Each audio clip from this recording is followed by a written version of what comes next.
फिर से बात कर रहे हैं आईपीओस के बारे में। और आज जिस आईपीओ के ऊपर चर्चा होने वाली है वो एक ऐतिहासिक आईपीओ है। ऐतिहासिक इसलिए नहीं क्योंकि उनका बिजनेस बहुत अलग है या उनकी कहानी बहुत अलग है। ये भारत के स्टॉक मार्केट में आने वाली सबसे बड़ी आईपीओ है। $2.5 बिलियन। मैं बात कर रही हूँ पेटीएम की।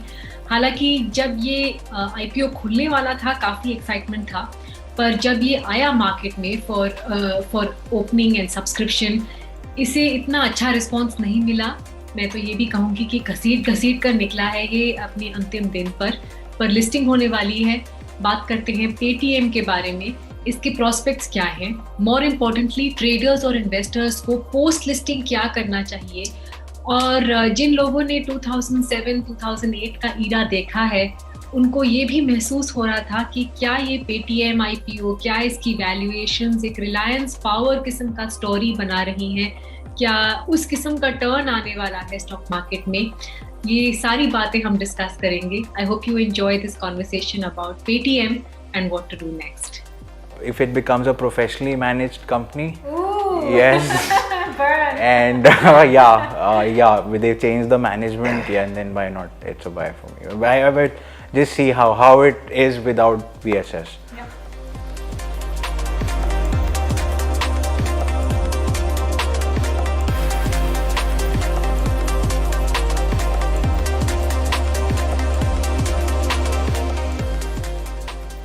Okay, this is the mothership of them all, Paytm, which is I think from the private brigade the largest that we've seen. I don't think anyone needs explaining about what the Paytm story is. So let me launch straight into what your problems with Paytm are, or do you not have a problem with Paytm? No, there are problems. So as a valuer, when I see Paytm, I see two things: the GMV and the take rate. Yeah. So you have to understand the GMV for Paytm for last year has been about 4 lakh crores. But if you look at the take rate and what it's earning, it's approximately 0.6 to 0.8%. So that's very less when you compare it to an American Express or a PayPal globally. So one thing that they have to do is increase that take rate, and obviously the GMVs will grow because they are coming up with new products like all-in-one QR code and sound boxes and all those things. So first of all, they have to start charging for their products, right? These are unique products which require a lot of R&D.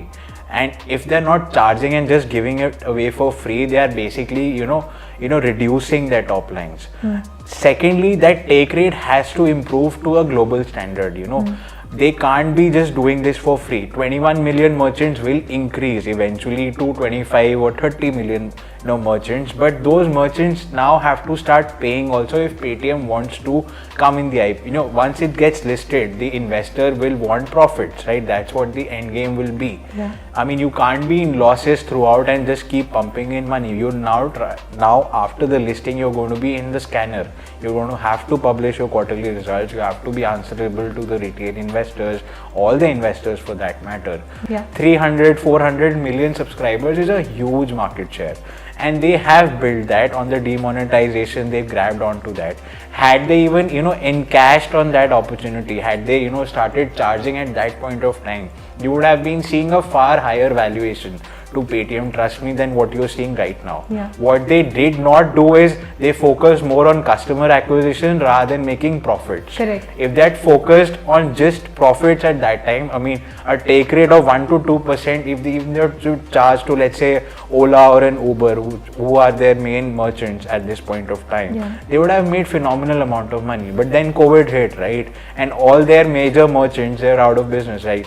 I mean, Ola, Uber cabs were not running. I mean, there was a shutdown, and merchants, there were no, payments as such, digital payments that used to happen. The Paytm Mall, the Paytm Mall was not a good, as we all know. Then Paytm tickets, movie tickets, no theaters were shut. Paytm Travel, that was shut. So these all platforms, these all products and services that Paytm, the optionality that Paytm has created now, after burning so much of cash, now is the time that they should now focus on earning money and giving some return and profits. Profit now should be their motive rather than now increasing their consumer base, because they are there. Okay.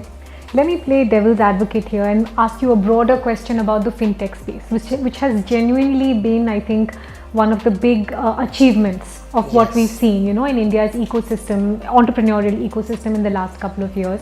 Paytm is certainly the poster boy within that.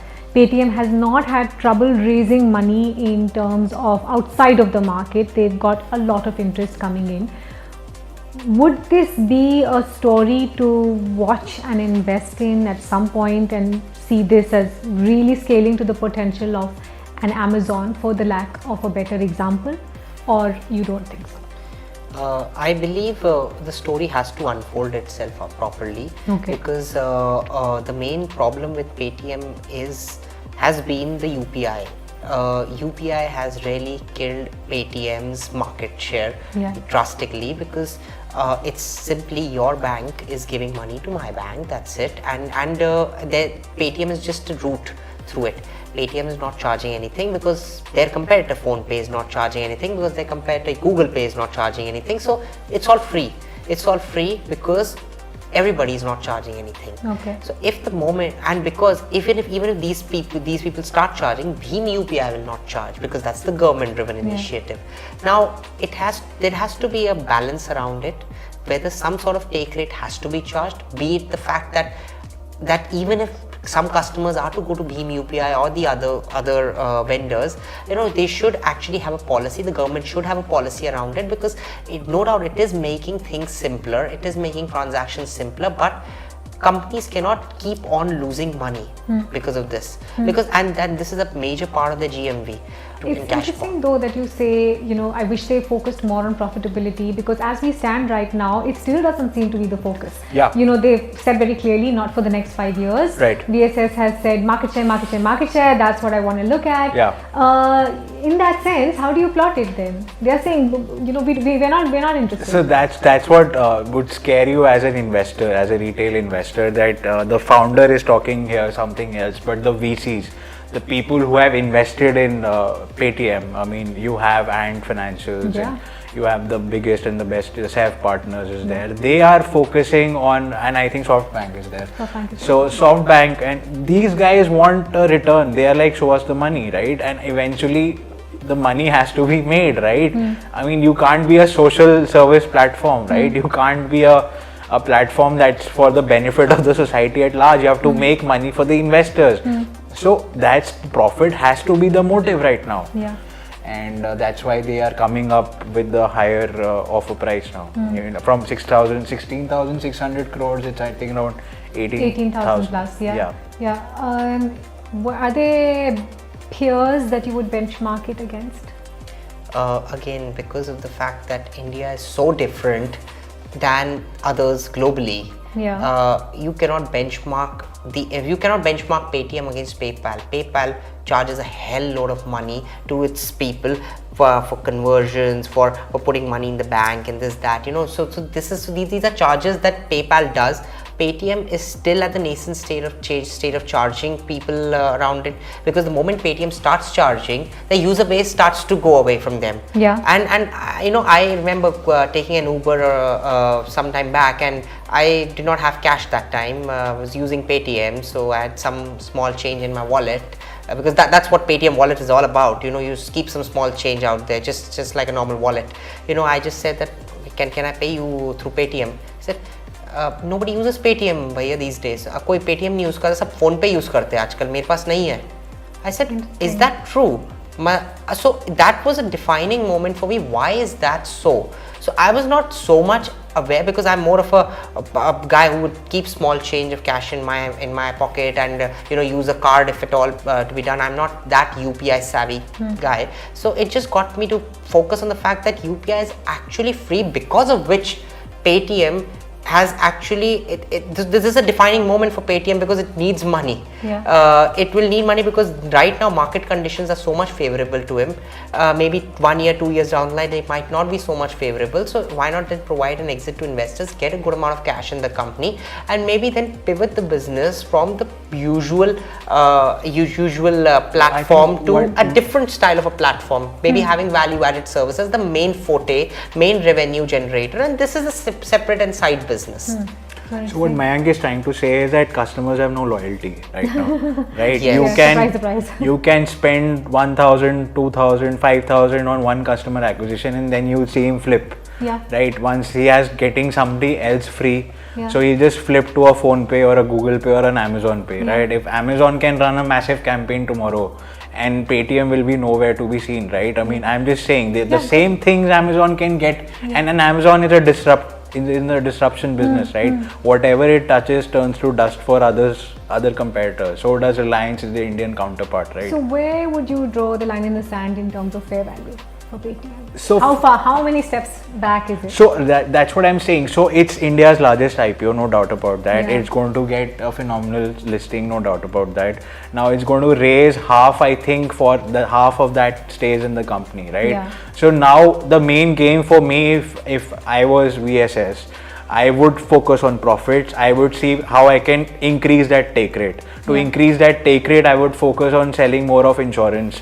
I would see on selling more of loans, all those factors which people need, and I get a higher take rate. I get a 2 to 4% take rate on that loans to people who can't get loans normally. Paytm has that. They have 5 quality checks, and then they push those products to those people who have bad credit rating. So that's a big avenue for them. Then insurance. See, the Paytm QR code is in a lot of shopkeepers, and shopkeepers are highly underinsured. I mean, Paytm can try and off-sell their products of insurance to these shopkeepers because they have a QR code. Maybe get a very good deal out of that. That's what I will be thinking, rather than acquiring more customers now and burning more, having more campaigns and more spending more on media and more on cashbacks. So since we know what we know, which is that he's not thinking like you are thinking, or at least not publicly so, I come back to my original question. What would you define as fair value for Paytm? What do you think it should have been valued at? So for me, again, what we did when we valued Paytm is that we took a take rate assumption of 1%. Okay. And then we took a GMV growth rate on a year-on-year basis for 40% for up to 5 years, and then we tapered it down to 5% at the end of the 10th year.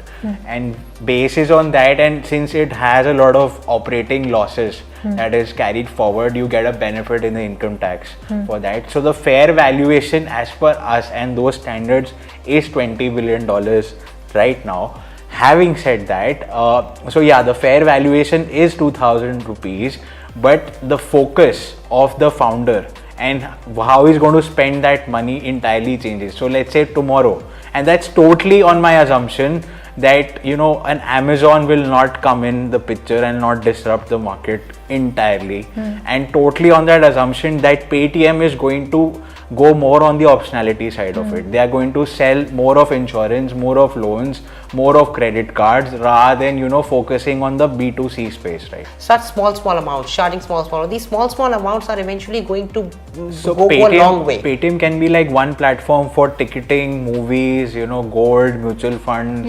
insurance. Paytm Karo can be for Paytm Karo for everything. And that is something that I feel bullish about. And that's why we did a valuation of around $20 billion, which roughly comes out to be 2,100 rupees per share. Okay. But would it be a skip or subscribe? For me, it would definitely be a skip. The reason is because of the fact that this valuation is also based on certain very rosy assumptions which we have taken. Once the management is clear about the roadmap of profitability, even if it is after 5 years, no problem. You cannot imagine the valuation of Amazon without Jeff Bezos. You cannot imagine the valuation of Tesla without Elon Musk, right? If you take them out of the company, what will be the valuation of that company, right? So yes, VSS is Paytm, Paytm is VSS, no doubt about that. But the point here I'm trying to make is that, as what we are hearing in media reports right now, that his vision or his forecast for his own company for the next coming 5 years is not driven on earning profits. It's more on customer acquisition, right? So once that is the focus and he's not looking to be profitable for the foreseeable future, but then as a retail investor, that's a big red flag.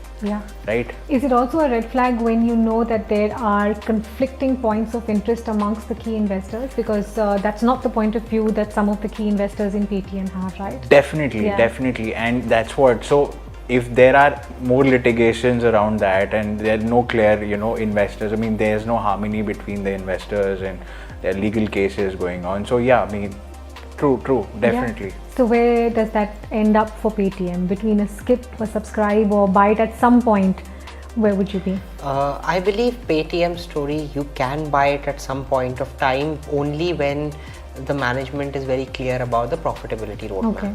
Other than that, it seems to be a skip. Of course, listing pop seems to be great. Yeah, you that's can just a whole always other do that. vertical, right? Yeah, and other than that, it seems to be a skip. You don't. I would never hold on to it. Not even for 15,000 rupees. I would not hold on to it. I don't need to ask you, but it's a skip, right? No, I mean, if it becomes a professionally managed company, Ooh, yes, burn. and they change the management, yeah, and then why not? It's a buy for me. But just see how it is without VSS. Yeah.